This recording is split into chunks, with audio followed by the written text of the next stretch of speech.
బాబాసాహెబ్ గారు చెప్పినట్లు yes, no doubt.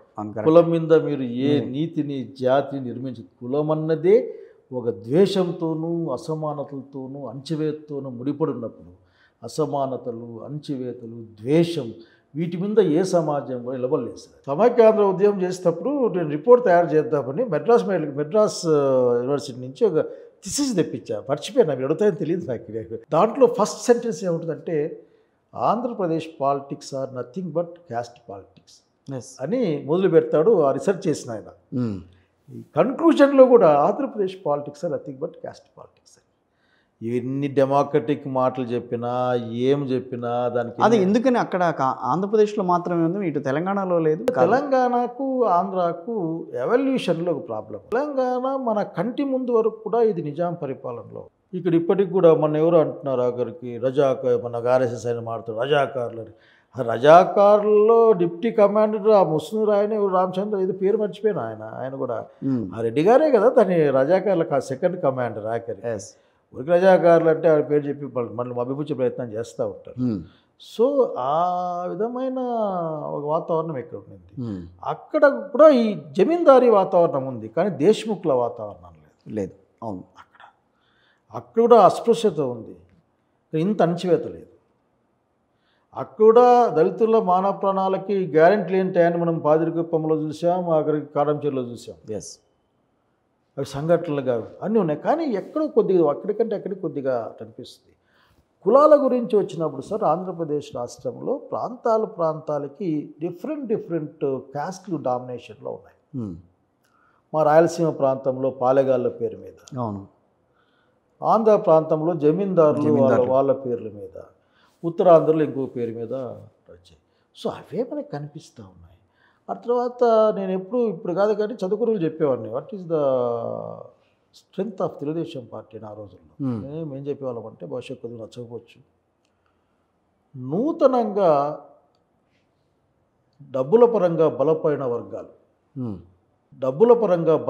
వర్గాలు అంటే ముఖ్యంగా బ్యాక్వర్డ్ క్లాసెస్గా పిలువబడేవాళ్ళు, వాళ్ళ దగ్గరికి డబ్బులు వచ్చిన తర్వాత డబ్బుల యొక్క నెక్స్ట్ స్టెప్ అధికారం. సో డబ్బులకుతో వచ్చిన కొత్త తమ రాజకీయ అధికారం కోసం తెలుగుదేశం పార్టీతో కలవగలిగారు. సో వాళ్ళిద్దరూ ఒక కంబైన్డ్గా కలిసి రాజ్యాన్ని వాళ్ళు కొట్టగలిగారు అక్కడికి అనేది అప్పుడు మాట్లాడేవాళ్ళు. సో ఈ రోజున పవన్ కళ్యాణ్ గారు చేసేది కూడా అదేనంటారా? పవన్ కళ్యాణ్ ఇంకా మీకు బాగా గుర్తుకున్నాడే. పవన్ కళ్యాణ్ గారు ఏమో అతను ఏం చేసి నేను చెప్పలేదు సార్ పాపం, ఎందుకంటే నేను చిరంజీవి ఫేవరెట్. నేను ఓకే, ఆయన మీద కామెంట్ చేయదలుచుకోలేదు. చేస్తారా ఏంటంటే ఇంతకుముందు పిల్లలు మోస్ట్ పవర్ఫుల్ లీడర్ ఇప్పుడు ఆంధ్రప్రదేశ్లో అని చెప్పి మాట్లాడుకుంటున్నారు కదా. నాదేమో సార్ అనుకోమని చెప్పండి. కాదా, మీ దృష్టిలో కాదని అంటారా? సార్ పవర్ఫుల్ లీడర్ అంటే ఏంది సార్? సాధారణ ప్రజానికాల వాళ్ళ ఆలోచనల్ని గ్రాప్ చేయగలిగే వ్యక్తి ఆయన.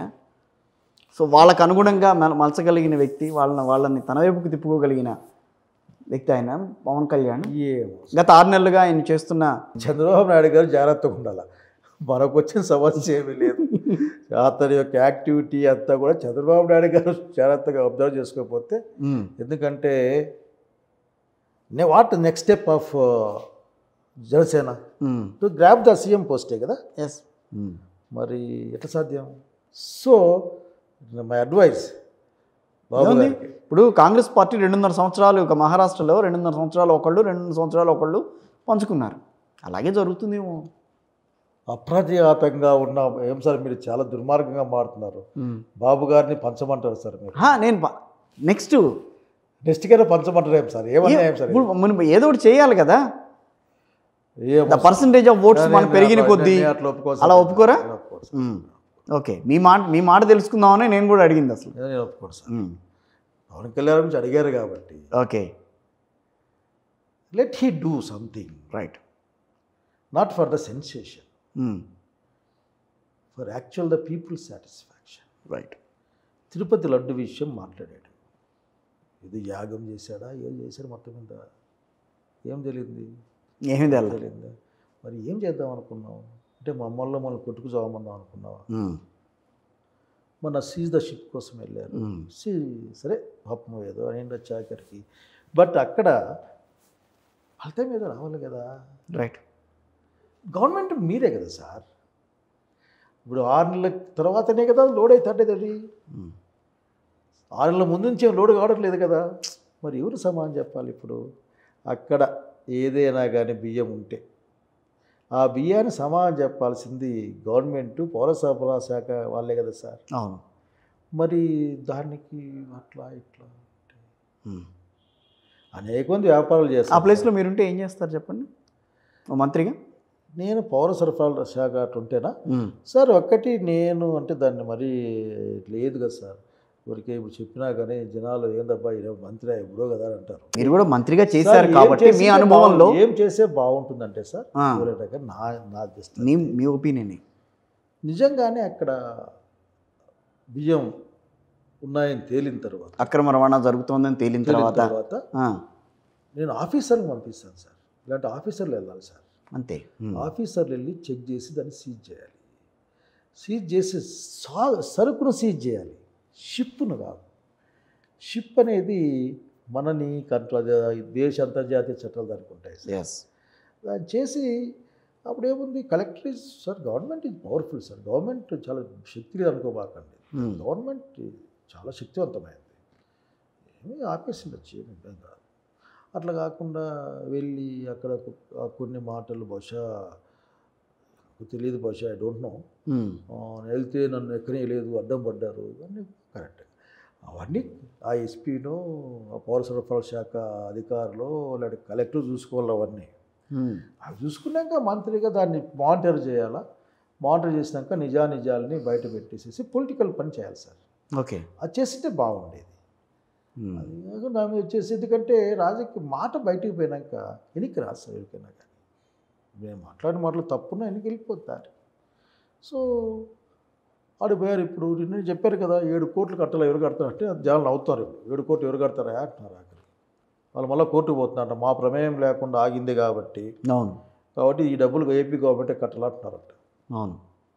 సో ఏమంటా అంటే పవన్ కళ్యాణ్ గారు అంటే వారు చెప్పే మాటలకి నేను ఎందుకు అనుమానం వ్యక్తం చేశానంటే సార్, నిజాలు నిదానంగా బయటకు వస్తాయి sir.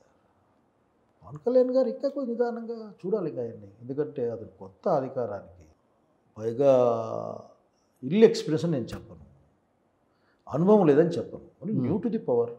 Let we see what is going to happen. Pawan Kalyan garu ఇప్పుడు అదే చంద్రబాబు గారికి తెలియదా అక్కడ జరుగుతున్నాయా జరగట్లేదా? ఆయన అధికారుల ద్వారా ఆయన తెలుసుకోలేరా? తెలుసుకుంటారా? అంటే దానికి సమాధానం చెప్పాల్సింది బాబు గారు సార్. చెప్తున్నానా, ఆయనకి తెలిసి ఉంటుంది కదా. డెఫినెట్గా ఇంటెలిజెన్స్ డిపార్ట్మెంట్ సీఎంకి రిపోర్ట్ చేస్తుంది, ఎవరికి రిపోర్ట్ చేయదు. ఇంటెలిజెన్స్ రిపోర్ట్ వాళ్ళకి రిపోర్ట్ చేస్తుంది. ఓకే. కాబట్టి చంద్రబాబు నాయుడు గారికి తెలియకుండా ఏమి ఉండదు సార్. ఎందుకంటే అది రిపోర్ట్ చేస్తారు. అతనికి ఇష్టం లేక పొద్దునే పెంచి ఫైల్ ముందు పెడతారు. ఏం జరిగింది పేపర్ కటింగ్ సహా ముందు తెచ్చి పెడతారు. సైలెంట్ కోసం వాళ్ళు పనిచేస్తున్నారు అనిపిస్తుంది నాకు ఆఖరి. అంటే యాజ్ ఎ కామన్ మ్యాన్గా, నాట్ యాజ్ ఎ పొలిటీషియన్. అంటే ఏదో పొలిటికల్ రైవలరీని దాన్ని ఆ రకంగా ఎస్టాబ్లిష్ చేసుకునే ప్రయత్నం చేస్తున్నారు అని అంటారా? ద్వారంపూడి చంద్రశేఖర్ రెడ్డి గారికి ఈయనకి మధ్యనున్న ఆయన సవాల్ చేయటం, సవాల్కి ప్రతి సవాలని వీళ్ళు మాట్లాడుకోవటం కాకినాడ సభల్లో వాటిల్లో. సో దానికి అనుగుణంగా ఆయనదే కాబట్టి పోర్ట్ అంతా ఆయన చేతుల్లో ఉందని చెప్పి ఈయన మాట్లాడడం, ఇలాంటివి ఏమన్నా జరిగినాయి అక్కడ? నేనేమట్లాను, గొడవ లేదు సార్. నేను అట్లేం ఉండదు. అదేంటంటే వెళ్ళారు, తెలుస్తుంది కదా మనకు కూడా. ఇప్పుడు బియ్యం బస్తాలు దించుతున్నారని చెప్పారు. అవును సార్, ఒక్క విషయం మాత్రం వాస్తవం. అంటే రాజకీయాల్లో దూకుడు ఉండాలంటారా ఇప్పుడు? ఈ ట్రెండింగ్ అట్లా ఉంది. రాజకీయాల్లో దూకుండదు సార్, పరిపాలనలో దాన్ని దూకుడు అంటారు. అది నేను ఆ క్లారిటీ కోసం అడుగుతాను. పరిపాలనలో దాన్ని దూకుడు అంటారు సార్. రైట్. ఎందుకంటే మనం సమానం చెప్తాం పబ్లిక్కి, అంటే జనానికి. ఫర్ ఎగ్జాంపుల్ నేను అంటే ఆయన ఎందుకు ఉదాహరణ తీసుకోవాలి కానీ, పాపం నాకు క్వశ్చన్ వచ్చింది.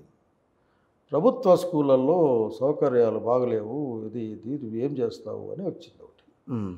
ఆన్సర్ నాకు సరే, అంటే 1700-1300 ప్రభుత్వ స్కూళ్ళు ఉన్నాయి, దీంట్లో ఇది ఉన్నాయి, ఇన్ని స్కూల్లో కేవలం 170 స్కూల్లో 180 స్కూల్లో మాత్రమే టాయిలెట్ సరైన కండిషన్స్ లేవు, దీని మీద మేము తగిన నిధులు రిలీజ్ చేస్తున్నాము ఆ సాహిత్యాలు. నాకు నేను అసెంబ్లీ చెప్పిన ఆ విషయాన్ని మళ్ళీ అడిగిన వీళ్ళని ఆఫీసర్లు, ఏంటో ఇన్ని వేల స్కూల్ ఉన్నాయి కదంటే, sir in the name of government school ఇదే sir number. In the name of the government school ఇదే నంబర్. మున్సిపల్ స్కూళ్ళు, పంచాయతీరాజ్ స్కూళ్ళు ఇవన్నీ డిఫరెంట్ మళ్ళీ డిఫరెంట్గా బట్ ఓన్లీ గవర్నమెంట్ స్కూల్ పేరు మీద ఇవే ఉన్నాయి. That is the answer sir. మనం చూడాలా. పొలిటికల్గా ఒకసారి జనరల్ పబ్లిక్లో మాట్లాడినప్పుడు సరే దాన్ని పబ్లిక్ కోసమనో లేక ఆవేశంలోనో కొద్దిగా 2 పదాలు ఎక్కువ వాడతాం, వాడకుండా ఉండవు. సంగతి తెలుసా, అంత చూస్తాం అంటుంటారు, కానీ అసెంబ్లీలో అంత చూస్తాం అంటే కుదరదు సార్. రికార్డ్స్ నుంచి తొలగిస్తారు. అంత చూసి దానికి కూడా నువ్వు చెప్పాలి, చూస్తావు అని చెప్పాలి. సో పరిపాలనలో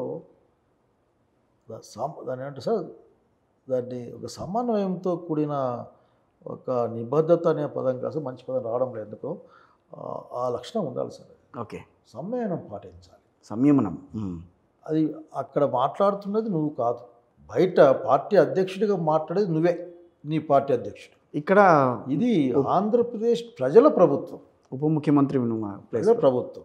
ప్రజల ప్రభుత్వం నుంచి మాట్లాడేటప్పుడు జాగ్రత్తగా మాట్లాడాలి. రైట్. ఓకే, అది లేకపోతే ఇబ్బంది వస్తుంది. ఐ థింక్ ఈ లర్న్ సార్ ఖచ్చితంగా, అంటే కొత్తగా నేర్చుకుంటారు. రైట్. చాలాసేపు అయింది మీతో మాట్లాడుతూ. ఫైనల్గా భవిష్యత్ కార్యాచరణ ఏంటి శైలజానాథ్ గారిది? సార్ మీరు అడిగారు కాబట్టి సరే, మీరు ఎంత ప్రయత్నం చేసినా నేను చెప్పలేదు, మీరు బాధపడకుండా. బాధపడదు, నేను బాధపడట్లేదు, కానీ నేను చెప్పేది ఏంటంటే sir, politics are dynamic in nature. Right. అవి ఆగినట్లు కనిపించినా నిరంతరం చలనాన్ని కలిగి ఉంటాయి. నేను నమ్మిన రాజకీయాలు భారతదేశంలో ప్రజలందరూ బాగుండాలని నమ్మిన రాజకీయాలు. నేను ఒక అసమానతకి అట్లాగే అణచివేతకి వ్యతిరేకంగా ఉండాలని బలంగా నమ్మేవాడిని. దాంట్లో నుంచి అట్లాగే ఏమంటారు, ఆ దాంట్లో నుంచి ఆలోచనలే సార్ ఏవైనా కానీ. అంతే. మీరు కూడా మీరు కరెక్ట్గా నా బుర్రలో గైష్యం వేసేదాకా. సో ఇవన్నీ కూడా దీనికి మనం ఫైట్ చేయాలి సార్. ఆ ఫైట్ చేసే క్రమంలో తాత్కాలికమైన ఎత్తుగడలేంది, దీర్ఘకాలమైన ఎత్తుగడలేంది అనే అంశాలు.